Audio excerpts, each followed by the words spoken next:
Jangan takut diomongin, apalagi dibenci. Ingat, kita hidup tidak pakai uang mereka. Dor.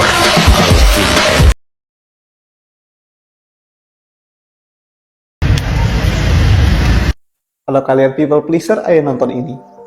Ngeng. Pilih guys, ini Jeff. Apakah Anda adalah orang yang tidak enakan? Mementingkan orang lain dibanding diri sendiri. Takut dibenci orang. Selalu berkata ya. Selamat, Anda adalah people pleaser. Saya juga begitu. Dulu. Tapi kemudian saya membaca sebuah buku. Berani tidak disukai. Sebentar, saya tidak fokus. Susah juga mengonten sambil mengecat. Penting banget kita juga melihat bahwa nggak semua hubungan atau relasi itu baik buat kita. Jadi satu sisi kan kita tuh perlu punya koneksi dan relasi dengan orang lain, tapi perlu digarisbawahi koneksi dan relasi yang bermakna, bukan asal koneksi, asal relasi doang. Jadi kalau misalkan dinamikanya itu justru tidak sehat atau toksik, nggak apa-apa banget buat kita cut off aja. Dan sebenarnya yang lebih penting lagi adalah kita juga harus sadar bahwa nggak semua orang bakal suka sama kita. Bener. Dan itu tuh nggak apa-apa juga gitu. Karena kita coba balikin, iya gue juga nggak suka ya sama orang itu. Dan kadang suka nggak tahu alasannya kenapa gitu.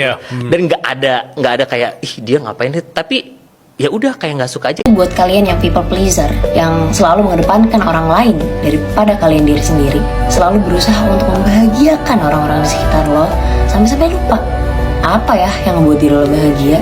Kedepankan diri lo terlebih dahulu, karena lo gak akan bisa menyelamatkan orang lain ketika lo belum selamat. Dibenci itu biasa. Jadi jangan pernah ya, kita itu kalau dibenci seseorang tidak disukai, ya itu lalu kita bawa stres dalam kehidupan. Gak perlu sih. Jangan kamu heran, ayat 13 sudah katakan kok.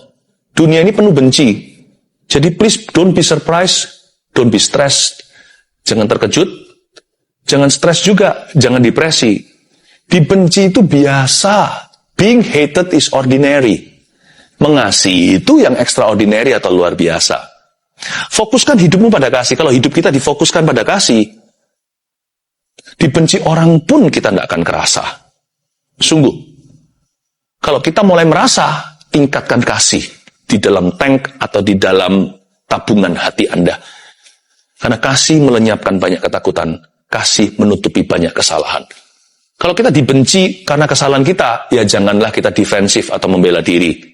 Evaluasi, perbaiki. Tapi Anda tidak perlu merasa gimana. Asal hati Anda sudah dibenarkan, asal Anda bereskan, Anda berubah, pujianmu datang dari Tuhan. Kasih sayangmu itu nggak defisit kalau datang dari Kristus.